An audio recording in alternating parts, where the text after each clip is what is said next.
French. I think Ray'd like to take it for him, Brian. Chip in there by Danny Wilson.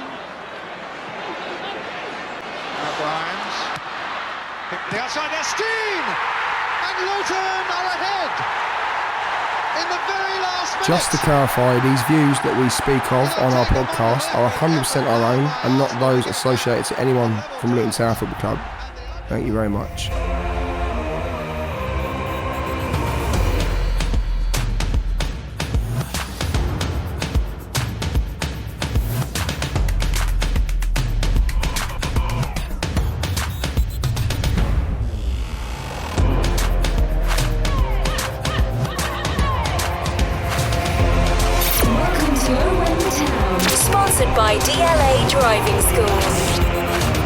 Hello and welcome to Oh When the Town. Here's what's coming up today. We celebrate, yes again, 33 years ago we had a monumental comeback to win 3-2, and on the Sunday we did exactly the same against Bristol City with a monumental second half performance from the lads to secure all 3 points, taken back to the Kenny, which was fantastic. We have a focus on our manager this week rather than the player himself. We want to know how you felt the season has gone so far for Nathan, and we've got your Instagram questions and more. Today, Luke's off into Cornwall, sunning himself and getting himself sunburnt. So we've got Bataro here as normal. Hello, Bataro. How are you? Good evening. Good evening. And and over opposite me, we've got Darren. Darren's coming back. Nice to see you again, Darren. Thanks for coming. Lovely to be back. Good evening. Good. And also, can I just say at this point, if anyone's on YouTube, we apologise for the lack of picture tonight, but I just couldn't bring myself to do all the recording and the editing because I don't know what I'm doing. So, how do you think of the game on Sunday, lads? I keep saying Saturday. It was Sunday. It's unusual, isn't it? Yeah, it was a bit of a strange one, wasn't it? Waking up at whatever time. I was going to actually break my dad up at 10 to 1. 10 to 1? Yeah, nothing from him. I thought, oh yeah, I'll watch it with him this week. Fucking, yeah. Don't know why I'd bother sometimes. Dad, if you're listening, fucking sort yourself out. but no, I mean, that's brilliant, wasn't it? I mean, no one was really that bothered when we were 2-0 down and whatever else and the things that were going on in the game. Obviously, end of the season, a bit more of a chilled one. But look, I think because we didn't have any worries about anything. You know, last season we were on tenterhooks all the time. This time it's done. So you're right. We're 2-0 down, weren't too bothered. Let's have a look at some of your 3-word reviews today. And we got Staff's Hatter that says, "What a comeback." Justin, spot on subs. A very good point there, spot on sub. Adebayo Colo partnership, that's Ads who said that. Kevin, painful first half. Well, we will talk about that in a mo. Richard says, "We look like a championship side." I sort of agree. Josh, well, KDH, you know, nothing more you can say about that guy, is there? Callum, "We must start Collins." That's quite an interesting one. And JP, unfortunately, he said, "I wish I'd watched." Have you got any of those you want to have a look at, boys? Well, yeah, firstly, can we ask why JP didn't watch? Yeah, I'd like to know straight away. I don't know about you boys, but what's going on there? It's because you have to pay a tenner. I mean, come on, mate. Yeah. Is it a tenner or is it because he was working? Give him the benefit of the doubt. No, of course, you know, don't take offence from that, whatever. I think Kevin, painful first half. After the last couple of games, Reading and Watford, don't know, were we expecting a little bit more? You know, we've been very on the front foot those last two games. It looks like he's sort of changed tact. And you're thinking, right, here we go. You know, Bristol City in terrible form.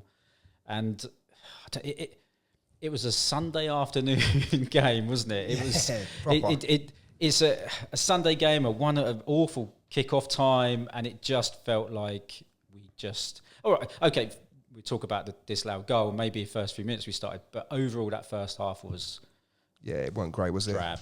Yeah, it was a bit. I mean, don't get it wrong. I mean, it was drab, but still felt like we had, you know, slightly.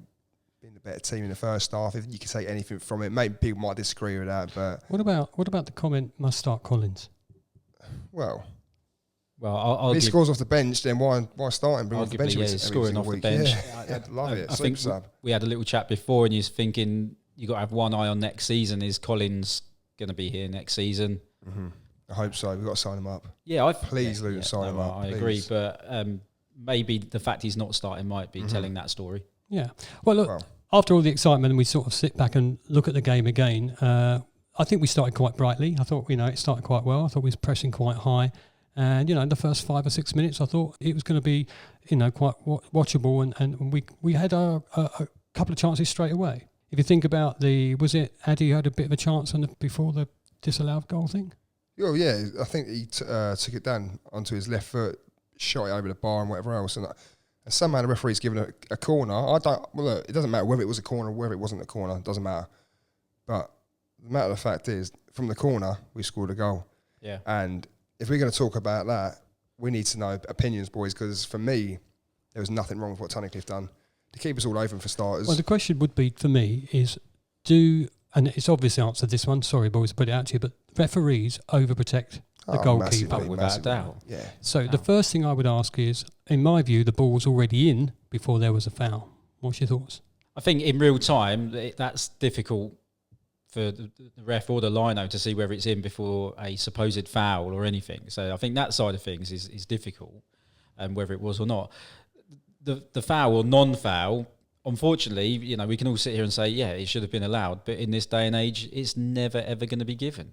Is it because they're so overprotected? I think that's right, but is it because Tunney's backing in, or is it because the goalkeeper was just late in seeing where the ball was going? I don't think Tunney backs in at all. He just stands there. He's not. Yeah. He's not looked over his shoulder. He's not tried to put the keeper off. He's just trying to make the keeper work, and the keeper doesn't. I personally feel that. Sorry for jumping in there, Darren. I personally feel that the goalkeeper's all over him a little bit. He's giving a little nudge. I think they're nudging each other. And I think the goalkeeper was more, concerned about trying to have a battle with Tunnicliffe rather than looking at the ball. And for me, it's poor goalkeeping. I mean, the goalkeeper at the end of the day has got the advantage. They've got an extra, like I said earlier, 1.5 foot on the arm reach or whatever else. Tunnicliffe didn't even jump, did he? Yeah, no, he didn't. No. He just backed in a little bit. No. All right, people might say, he bent over and put his arse into him or whatever, give it one of those. But come on, man. Do you know what I mean? It's a contact sport. You're killing the game if that's the case. Yeah. I know people might disagree. I've heard a few people had a disagreement with Vardy the other day about it. Yeah. Tosser. But just going to shout that one out. But no, I mean, look, it's like you say, it's difference of opinion. For me personally, no. I think I'd say 70-30 swinging. And most people would say it's never a foul. Never. So we're not saying incorrect decision. I think even the manager said that after the game as well. But hell of a corner though. It was a brilliant corner. Yeah. That was that Dewsbury Hall taking that as well. Yeah, again, he had a massive. Like you said there, Dave. Obviously about was it a corner or whatever else? Did you say that anyway? But Jones, after the game, he said that the referee maybe accounted for making a mistake and giving the corner, which is also wrong. But look, people do it. They get swayed by certain things, don't they? Okay, so second guess themselves, but sorry, go on. So the game sort of plodded on for a bit after that. I don't recall too many things going on between that and then suddenly, a couple of chances either side. Nothing really big and open, I didn't think. And then they break away, and Pelly loses the ball, and suddenly we're 1-0 down. What do you think of the goal? How would you assess that goal? Because for me, Pelly loses the ball, Naismith's out of position, and there's a big open gap at the side there. I wouldn't say it's an individual's fault. There's nobody really to blame. It's a sloppy goal to concede, but nobody really necessarily did anything wrong. Like you said, Pelly lost the ball. He tracked back a bit. Did he bust the gut? Not really. Naismith's out of position. Bradley then gets stuck 2-on-1 on him, and he's got to make a decision. Does he go or does he stay? He stayed, and it didn't pay off. I think when we looked at it earlier, how many defenders were in the box at the same time? It was next to none of them. Probably 2, weren't there? 2 against 4 at one point in that position. Yeah. So what happened to defence there? It's just all round. The team just like poor, weren't they? Just reaction, I think, all round. I mean, you're out of position. I think the line was completely broken anyway along the back 4. And I think when you get caught out and, you got, your fullbacks right high up the pitch or whatever else, your centre halves all over the place. I don't even remember where Pearson was for this. But, I mean, like you say, I think, was it Bradley you say was the one caught out? It caught into 2 minds. He's caught in 2 minds. He had to make a decision, and he went to the player rather than to the ball. Yeah, and the goal come from. Like you say, 2-on-1, you can't really. It's one of those ones. But as soon as the opening was there, it was going to go in. And I think sometimes, we push forward too much at sometimes in that position, and then those openings happen far too often at the beginning of the season. We were unlucky, I think, Sunday. Let's have a look at the second goal, because how many minutes later was that? 5-6 minutes after that? Yeah, I think literally, 6-7 Sluga made a perfect save. He made a really good save, pushed it away, and our defenders didn't react so much. But my question is, how the hell did they get that free head? Yeah, straight from a free kick, wasn't it? Well, Naismith, I think, was beaten, wasn't he? Yeah. In the air for the first initial head back across, and then, like you say, the free header. It was Wells' header again, wasn't Yeah, it? And I think it was, yeah. Yeah, he was in acres of Who space. the Wasn't he? fuck was marking him then? Yeah. Well, there was no one Terrible. there. Ball watching, that's what it Do was. you know, I wouldn't say it was like, people have been saying, this stage of the season, nothing to play for, you're on the beach already. I wouldn't say it was an on the beach already performance, but I'd say they put in so much effort against Watford, and the same, apart from Bury, same team against Reading, a lot of effort, and I just think they were a little bit tired. Yeah, but this is the thing, I mean, I know people might say, do you think, as a, say like from obviously the Watford game, they put an absolute shift. They've, I know people might like to say overperformed or whatever, which is bullshit. You perform how you do it on a day, but that they, they've been caught out and they think, maybe you can. Certain people, I'm not saying this by the way, but people might say, because you can do it against Watford, Bristol City are going to be a walk in the park. Maybe you take your foot off the gas a little bit. You think, they ain't got the movement or the quality that they've got, so it's not going to happen to us. But I don't know. I'm not saying that, but maybe some people might say that. But do you think that could be true? I mean, I don't know, but for me, I don't think it is. I think actually Bristol weren't the best team to play because they are really, really struggling. And I think I don't want to be too disowning to them, but you turn up and it's almost the teams like Bristol there because they were poor and you would have expected to do better in that first half. I mean, let's be fair. We had a couple of chances towards the end. There's a Bradley penalty incident that I'm screaming at the screen for. For me, 100% penalty. What's your thoughts, Darren? Yeah, the lad's not even looking. That's from the corner or across? Yeah. And the lad's not even looking at the ball. He's got his back to it. All he's doing is just literally standing in front of Bradley. Doesn't even attempt to get the ball or anything. And just takes him out. Yeah. So we go back to that one at the start with Tunnicliffe and the keeper. If that's a foul, that's a penalty. And unfortunately, the ref didn't agree with us, but I was screaming at that one. I think at the end of the the Bristol manager said we was disallowed a goal and disallowed a penalty, and I'm thinking, well, there you go. So we're not the only ones cheering for it. Oh, mate, Nigel Pearson's interview after the game was fantastic. If anyone hasn't listened to it, I'll tell you what, go and have a listen. It is one of the best listens you'll ever hear. It's probably better than this podcast, I'll be honest. It's much more entertainment. The guy's an absolute knob. Yeah. And we had a little chance towards the end of the half with Clark having a snapshot as well. So, we weren't out of the game, but at 2-0, you're thinking it's going to be one of those days. And then the manager makes some half-time changes, and Colo and Cornick come on for Luar and Tunney.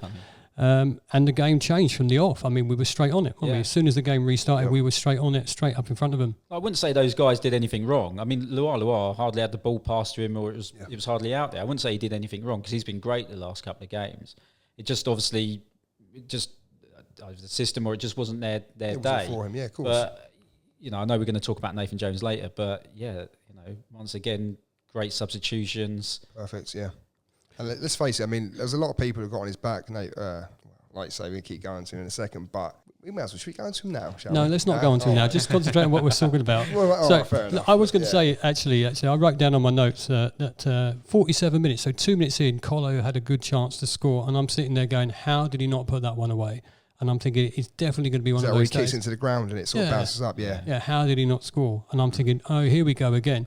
Sorry, Dave, what position would we say Colo came on in? Because I think it was more like a number 10, wasn't it? Number 10 role, yeah. Yeah, it was different. Yeah, it was definitely weren't a centre forward role, was it? Because No. that was Addy's role, wasn't it? I think he was sort of like playing off and around Addy Bayo, but you look at like Andy Burgess put up the other day, he put the heat map up, didn't he, of Collins' positioning throughout the whole game. Oh my, well, I said the whole game. 45 minutes. Yeah, when he came on. Crazy. Unreal. I think it was literally the majority of it was in the middle of the park. Yeah.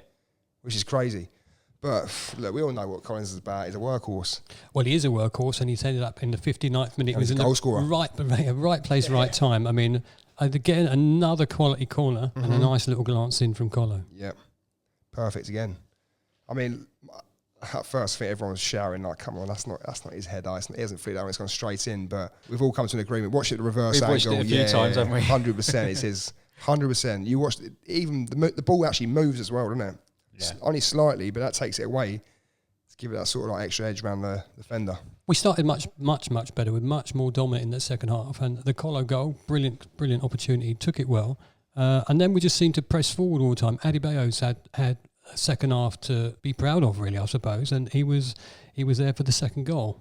And what a second goal! It was a lovely finish. Best one. Lovely finish. I mean, it took a lifetime to go in for me. Like when he come off his foot, you kind of thinking it's going to be one of those ones, that rifle in the top corner, but he's just placed it, isn't he? It glides, doesn't it? And I'm thinking, well, the keeper's going to scramble across there because it's not going so slow, but it was like slow motion. It's just the angle he got on it as well, like sort of like the outer angle to hit against. Like, I mean, like you say, Darren, like, is it going to go in? It took an age to go in. Yeah. You're sitting there going, go on, is it going? Oh, it's going fucking well. Oh, no, what? It's in. Fucking hell, what's going on here? Oh, that's mad. But yeah. So the momentum's going Cracking away. goal. Just to remember also, there was another cross from Dewsbury Hall. Yep. So he was absolutely having a fantastic game. What I did notice about when the goal went in, which he turned his body well, pushed the ball in quite well. Everybody else was celebrating. One person ran to the net to get the ball, and that was Pelly. Oh, okay. Pelly dashed to get the ball to get back. He knew the momentum was there. Yeah. And I thought, they realise now they're going to get this game going and we're going to get another goal. Smelt the blood, as they say. No. Smelt the blood. I've never said that in my life. Yeah. No, not you, Dave, but as they say, the commentary teams and Sky Sports and whatever else, you know. But yeah.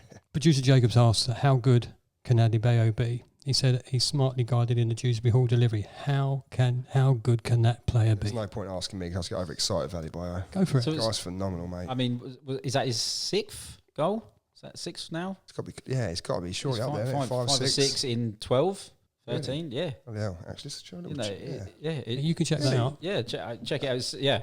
Or it's 12 starts or something like that. Either way, though, he's doing phenomenally well. For a step up of 2 divisions, that is sensational.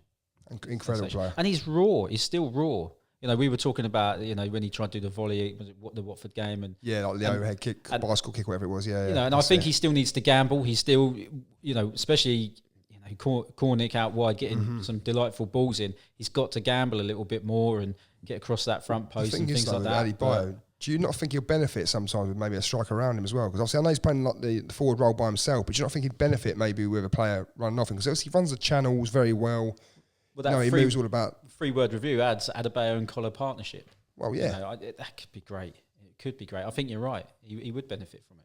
But I think, you know, we might be better off with make more of a poacher. If Collins can poach more, then fair enough. You know what Collins is like, he's running all over the place, isn't he? Yeah. But I think we need sort of like a, you know, like how a bit like Jack Marriott was, a player like that off of Adebayo, and I think, you know, that'd be perfect. Not saying Collins is not good enough, but it's a different sort of balance up top, you know? Yeah. 6 minutes after that last goal, your man pops up, the one that hasn't scored at all. Harry Cornick's there, and he completed the turnaround. 6 minutes, 3-2. He pounced on a loose ball in the area. Now, I'm not saying loose ball. That's what Jacob's saying. I think it was a really deft touch from Colo. For Colo, yeah. But what movement from before that? Who won the ball in the middle? Was it Pelly? Pelly. Yeah. And then it went on from there. It was a good move, right? Yeah. Well, I mean, Pelly got taken out, didn't he? I think the referee played a great advantage. Was it that one, wasn't it? Yeah. Yes. When Dewsbury shot, Then he got, Yeah, great advantage played on. Pelly obviously got the ball, played it through. I thought, I was sitting there screaming, I was like, well done, Pelly. I mean, you know, you like to get on my back sometimes, Dave, about you and Luke, about Pelly, but look, I can't fault him like the last sort of 6 weeks. I think he's been fantastic. And I genuinely feel like that's the Pelly that we know. And I keep saying, I know I repeat myself quite a lot, but that's why he frustrates the tits off me at times. Because you know what he's got and things like that. Have you seen the changing room video? Oh, it's pretty. Yeah, he's dancing. Yeah, him and Luai. Yeah, I mean, look, all joins in. you can't doubt his passion for our club. However, it was so nice to see Cornick take that chance and go 3-2 up. And even after that, I think we was in control of the match. Mm-hmm. And I know that, you know, we've gone 3-2 up and everything, but I think that player bundle after Cornick's goal was for Cornick. Yeah, absolutely. They were all so pleased for him. Yes, we've gone 3-2 up, but I think that was all the joy of Cornick getting that goal and the relief from the whole team. Oh, it's brilliant. It's just great to see. It's great to see them all together, like celebrating like that. Because I mean, like Jonesy said, Cornick was hurting every week that he weren't scoring. Of course he will. He's a striker or winger, whatever you call him these days. But yeah, I mean, I was just so happy for him because I know obviously he gets a lot of stick, or he has had a lot of stick this season. And I know I've had a few fights with certain people. You know who you are. But look, he's brilliant. He is. Like someone made a good point. I can't remember who it was the other day on Twitter. They made a good point about Cornick. Yeah, he might not have scored all season, but you know the contributions that he has made, or the consistency that he has made, is phenomenal. All right, his final delivery and whatever, we all know it's not top class. But it's come on, the second goal. We're saying KDH put it in, but the guy that passed it to KDH was Cornick. Yeah. You know, so he's directly involved. He's got double figures assists for this season. I think 10 or 11 assists. So he's got his goal now. Yeah, you know, he's a player. He's a starter. 11 contributions in 30 odd games or whatever. It's not bad, realistically. For a team that don't score many goals. Exactly. So we had a little heart in mouth moment towards the end there when Bristol City claimed they scored a goal. Now clearly we all know that didn't go in, so it was never a goal, and it was flagged offside. Do you think that was a fair thing? It was offside. I think it was offside quite easily. Yeah, I think so. And whoever it was who scored, although their lad, he thinks he scored. It didn't go over the line. Yeah, it wasn't even in. Yeah, that's the question. It wasn't even in. He looked across at the line though with his flag up, and he still decided to peel away. And one of the funniest things was Lawson Diaf on commentary, just Beavis and Butthead kind of laughing him down. It was just a bizarre sort of 10, 15 seconds. Like a right tit, but for a moment, I thought it had gone in. For a moment, I thought he'd scored. And that would have been an injustice for the game. And after Andre Gray last week, you think, we're not going to get 2 of those in a week. My biggest scream was, it's not even over the line. It's not even on the fucking line. The next minute, then that happens. Brilliant. But so that's 4 without defeat. That's pretty good going, isn't it? This time of the season, and then we've got still a couple more games to play. We could finish. As well. We can finish 8th if we play well. And we can finish no lower than 13th. 13th, yeah. I mean, that's an amazing season, don't you think? Yes. That's an amazing season. Today, we're not going to talk about a player in particular. We've asked for your opinions on how impressed you've been with Nathan Jones this season. Could you see him lead us into the Premiership in the future? I think Nathan Jones has been fantastic since his comeback. What are your thoughts, boys? Go on then, Patara. Go on, Patara. You've been waiting. Go first. Go on. Me. Yeah. Well, look. We're not asking for any forgiveness stuff. Just focus on this season. This season has been immense. Well, I can't sit here and say he's done a bad job because I think, I'll be honest, like when you say a lot about expectations, I think even he knows he's sort of like over succeeded what he wanted to do. I mean, the other day he said something about the board or whatever, which made me laugh a little bit. He said, if you finish too high, the board might get expectations too high for next season. And look, it's I can't fault anything that he's done. He's just a perfect match for Luton. I think everyone thinks the same. Everyone knows the same. And he is the man to lead this club forward. Yeah, all right, whatever he's done in the past, we can't let that go a bit. But that's a completely different story, isn't it? That's a bit more politics. But I think overall, anyone who doubts his, tactical ability or his enthusiasm for this club, then, you can't. It's ridiculous. Even I can't do that. I wouldn't do it. I mean, I wouldn't say there's certain people out there that don't like him or hate him. I'm not saying that I do. I'm not saying I hate him or anything like that. I love what he does. But personal is completely different, and that's not going to come into this equation because at the end of the day, he's our manager. Yeah. He's our manager, and he's done a fantastic job. Yeah, he's done fantastic. I think he conducts himself very well. He does like to like the sound of his own tune, doesn't he? Blow his own trumpet at times. He's done it less this season. But every now and then... Yes, because he knows he has to, doesn't he? Yeah, absolutely. And he's done that. He's done it. He has reined it in a little bit. Hey, listen, if we'd have been there against Watford and he was thumping the bad, chest thumping there, I'd have joined in with him. With 100%. Would have joined 110 with him. Yeah. No, I forgot what I was going to... I was going to pick on me there. And then you brought it back to Watford and all the memories come back. Well, this is what we say about the whole Watford thing as well. I mean, you imagine I think that's what you're going to say, Darren, when it's something about the Watford game. I mean, just to win that derby and, just to win that and do so well and keep us up this season and what he did last season, I think that just makes it, doesn't it, really? Yeah, and he's got that on his CV now. Yeah, he's got that on his CV, Stoke's just a blip, isn't it, for him? Yeah, completely. But you said the one thing I think with Nathan Jones this season, I think he's tactically a better manager. We look at Sheffield Wednesday, Wickham, Bristol City, Watford. Yeah. And I know these are all quite recent. I think he's growing as a tactical manager. Even that Bournemouth game as well. Why we beaten 1-0? Yeah, of course. Brilliant. Yeah. So I do think quite often in his interviews earlier on, he's like, "We will learn from this. We'll learn from." I think he has learned. I think he knows which. He's great at player management. I think he knows when to put the arm around. He knows when to have a go. I think he's brilliant and always has been. But he was so rigid in the first spell with his diamond, and he wouldn't make subs till the 80th minute and things like that. He's now making subs like double subs, triple subs, whatever. I think tactically he is growing as a manager. Do we think Nathan knows his strongest team right now? Well, I think you've seen the last 3 or 4 games, haven't we? I don't think there's been much change. Yeah, but true. I think for this at this point, but I think it will rotate. I genuinely believe him when he says it's a squad game, and I think okay, we've got a nice break now. We haven't got a midweek, have we? So that team can go again next week. And I'll tell you what, he'll want to beat Middlesbrough after what happened up there. Yeah, of course. The double touch penalty, and we should have won the game anyway. Oh, yeah, so much better. He's going to be going for that big time. What do you think he needs to do? And this is a really stupid question because I think he's done enough already. But there are some people that you just mentioned that are non-forgivers. What does he have to do for them to forgive him, apart from leave, which I don't want him to do? I mean, what more can he do? Probably come out and say, fuck you, Watford, and fuck you, Stoke. I think maybe that might help. But, no, I mean, look, I don't think that really matters, to be honest, does it? We could sit and talk about that, but that's another kettle. But I don't really think we have to sort of like worry about that side of it. I mean, right, we have opinions, we talk about it on a different sort of spectrum, but I think for time being, we stay with the results and where we are as a club and what he's doing and what the team's doing. Like I say, it's not just him, it's also a team performance. I mean, you haven't got the players. If you haven't got the players with the right mentality for his coaching, it doesn't work also, does it? At the same time. Can he? The other part of this question was, can he take us into the Premier League? Get a new stadium first and we'll have a couple of years there. Well, we've been saying that for a few weeks. Yeah. But we need investment. But that's it. And again, you think, he's not... You'd like to think he's not going to leave again for a bigger payday and whatever else, and what kind of teams, if he was to do that, would you forgive him to go and do that for?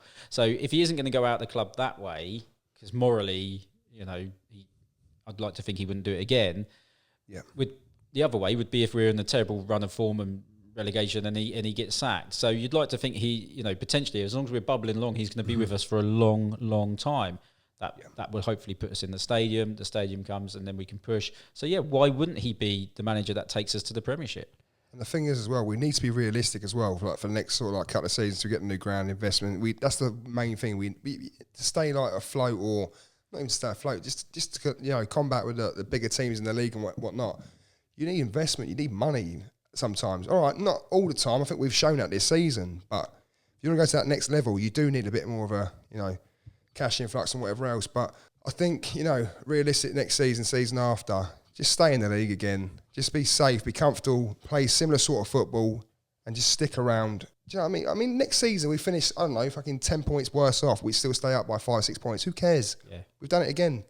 I think this season we've had a great season, momentum. We're not going to have Dewsbury Hall potentially next season. We're going to lose a couple of players. You've got to replace those players. This is what we need to realise as well. We can't just go on and go, we need to push on. We need to buy this player, buy that player. It's not that easy. It's going to be a stronger league next season as well. Exactly, 100%. I think like the teams like you say, like if Sunderland go up and whatever else and Hull, they probably still got money, haven't they? Let's face it. We've got buckets of money, more than we have. Well, we asked the same question to you guys out there. What do you think of Anthony said, sometimes managers and clubs just work together. Bringing him back may have proven to be a masterstroke by Mick and Gary Sweet. His points per game for us is excellent, and he gets a tune out of his squad. That's what we said. Callum says he's a different man, more humble than ever. I hold no grudges on him moving to Stoke. Premier League is a long way off, but you never know with football. Ollie, I like this one. He says he's our Eddie Howe. It's clearly been shown that the grass isn't always green on the other side, and the other clubs may have more financial muscle, but there is more often than not something rotten, be it the players or the upper management. Whereas at Luton, everyone is aligned. Like that. Totally like that. Anthony says, I think that since Project Restart, NJ has proven that he is the best here at Luton. He is the best chance we've had to get to the Premier League. If we keep improving as a club, then he will be keep improving as a manager. That's a really good point. Be an interesting transfer window. And then he just added on, hope Barca don't come calling. Neil said, where would we be when we're under someone else? Would we be where we are under someone else? I doubt it. He's the right manager for us, and we are the right club for him. If we recruit as well as we have late of next season, it could be an exciting one. And finally, Will says he's the right manager for the club.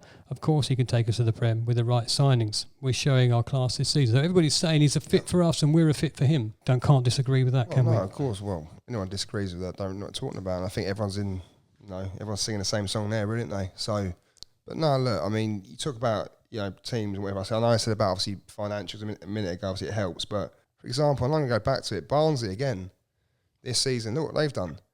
They have like a togetherness. You know what I mean? They haven't spent a lot of money. They have the same sort of squad for like the last few years or whatever. And we've the same. We've got, I think, 5 players that played the other day or came on or whatever, or started or came on or whatever.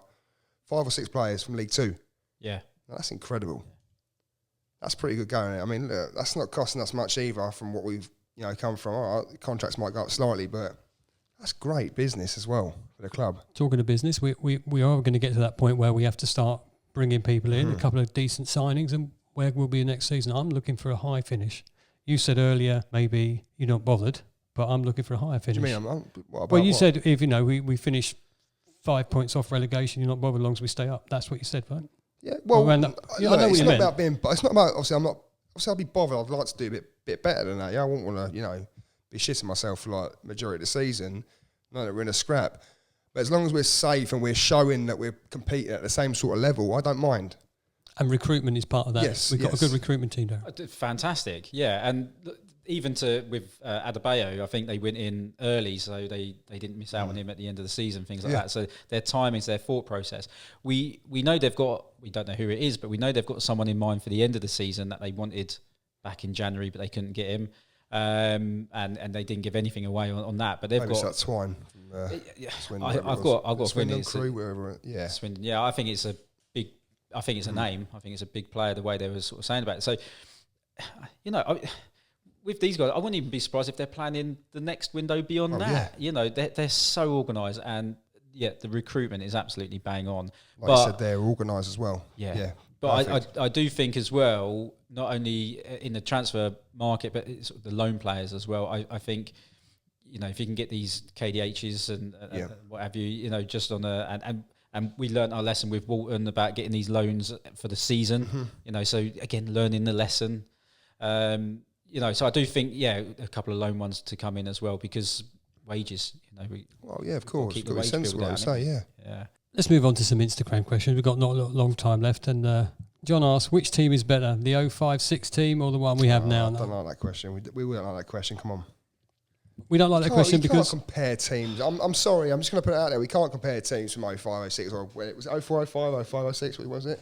05-06. Either way, it don't matter. But the standard of the league is so different. I'd say it's a lot better now. Yeah, definitely. The quality of football is much better now. I mean, back then it's probably skinheads running around the park. No, I'm joking. Obviously, that's a bit disrespectful, but no, look, it doesn't matter either way, because, like you say, you go with the quality at the time, the level of the football, you go then, and it's a different game, but you can't compare. If you really want to go there, you probably say, it's better these days. And people, I'm sure you get the next generation up from what I am, obviously, Dave, or even you, Darren, slightly, but maybe you're not quite as old as Dave. But so you're basically saying you're basically answering that question by saying it's the team we have now. That's cool. No, not even that. But I might say that, because obviously I'm a bit younger. But you might say, this team back in the 80s, Dave, for example, you might go, you bang on about the 80s and whatever else, which is understandably, I can understand that. I'm not going to doubt that, because obviously they want to cut, for example, but. You can't compare it, because everyone's got a different opinion on that. And look, but the way you're going to go on it is the quality of football now, for me, is much more than it was 30 years ago. That's all I'm going to say. Yeah, I think the overall, if you picked player for player, position for position, maybe the 05-06 team may. I go for that one. I don't know on paper, but I think for what these guys are achieving at the level of football now, probably overall, I would go with this team. Okay, Ryan says, can we realistically push for playoffs next year? No, like I said, Barnsley did it this season. Why can't we? By rights, they should have been relegated last season, realistically. So why can't we go up next season? We can. I think the other question is, do we want to? Do we need to? I know that sounds a stupid question, but I mean, I get it. We've got to remain realistic. We can do, because we reckon we're 8, 9, 10 points off of what we reckon we should have had this season. We were saying about Middlesbrough away and the points drop. So we could be right up there. This is it, yeah. But like Nathan Jones said, if you slightly overachieve, then you could be setting yourself up. I think we do need to hold our ground for a few years. That's it. Weight ourselves down a little bit. It sounds, of course I'd love to Luton to be up there, but we can push. Do we need to do it right now? Maybe not. But like I say, in all fairness, realism in football. I mean, look, Could you imagine we went to the playoffs this season and somehow got promoted and got absolutely battered every week because we weren't ready for it. Yeah, I know it happens, but people. Well, it's happened to Sheffield this season, isn't it? Yeah. So, Yeah. Well, 2 years though, went it for them. Well, yeah, but they get back every week. And Fulham, they've struggled. Ed says thoughts on Cornick. Good season in my opinion. Yeah, but he's been a bit unlucky. Yeah, I think he's been unlucky with certain. Obviously, I think the funniest one I've seen people say about his finishing. You remember against Coventry on the line, and the guy got sent off around ball on the line, McFadden. Yeah, and he should have scored that. But you think when that happens, he's never going to score. You knew it. I'll be honest, I didn't think he was going to score for the rest of the season. No. And when he scores Saturday, I think I don't know. I think I celebrate probably more than needed. In all fairness, I think we've seen a slightly different role for him this season. Yes. You know, he has been playing out wide. Yeah, he's more there for the assists and everything. Yes, because he needs some goals a season, but you can't consistency. Consistency, and he's got to be a starter. He's such an outlet for us and such a provider and he's for fit us. as a fiddle as well. Yeah, the running that boy does, unreal. Mike says, if we're in the Prem in 5 years' time, do you see any of our current squad being in the team? All of them. All of them? That's a nice, easy answer, Mike. We'll think about that one some more.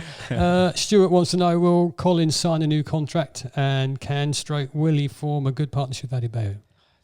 I said it earlier, there's possibly a reason why he's not starting. He's coming on scoring, he's maybe trying to prove a point.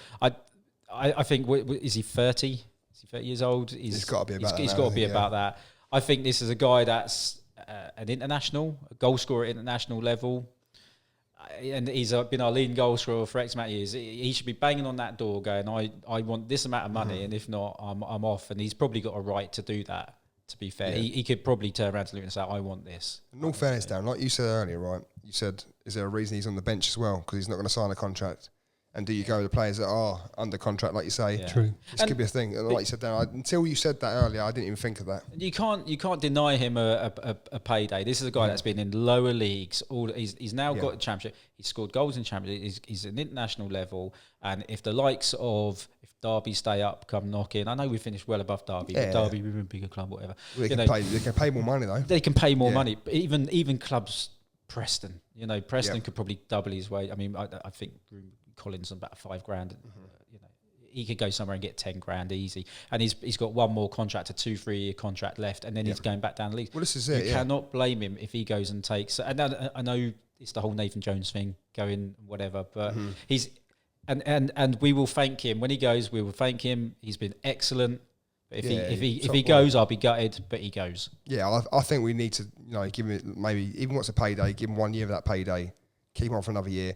And can I also just say as well, I was scrolling through Twitter earlier, and William Hill actually posted something on their Twitter page about James Collins. They said that, a player that's come from League 2 or whatever, and he scored 10 plus goals in 2 consecutive championship seasons. Or some good going or something like that they put up. And even for William Hill to acknowledge, all right, it's a betting company, whatever, but even for them to acknowledge that, I mean, he must be doing something right. You know what I mean? It's crazy, but fair play to the boy. He's on a lot of clubs' radar, I imagine. Yeah, I'd say so as well. Josh says, if you could pick a team to come out of the League One playoffs, who would you choose? And he's listed a few, so let's listen. And I can't read that last one. Sunderland, Lincoln, Oxford, Blackpool, Pompey or Charlton, and even... Shitty, what's that? Shitty MK, Shitty. what's the faces? Wankers. For me, I wouldn't... Well, the one I'm probably Oxford, because I don't like the others. It depends if you want. It depends if you want a team to come up where you think, oh well, there's 6 points in the season, or whether you want an away day at Sunderland. It's what you. That's why I was thinking MK, because they might actually finish on like lower points than Wickham, so that'd be great, wouldn't it? There's one more question. Oh no, Blackpool's in there. Blackpool. Blackpool away's good away day. Yeah, away day. Yeah, there you go. Let's go with Blackpool. That's a good one. Final one is from someone called Luke and Amber. And it says, what does it say? Is Dave better at presenting the podcast than Luke? And I think I can answer that one. I'll say, Luke, hurry back. Well, it's funny you say that. Hurry back, we put Luke. a poll earlier, and 78% of people said Dave. Yeah. 78% of people said well, Dave. Unlucky, Greg's mate, you tit. Have a good... oh, yeah, by the way, Luke, when you listen, can you bring back some nice Cornish cider or some ale or whatever, any alcoholic thing? Okay, that's great, lads. Thanks for listening. Thanks for coming up. Thanks for sitting in, Darren. Thanks for listening. Do subscribe if you're not listening to us, or if you listen to us for the first time on YouTube. Subscribe, like us, and hopefully Luke's back in the chair next week, and all will be back to normal. Thank God for that. Normality, yeah. And don't forget my cider, Greg's, all right? Cheers, mate.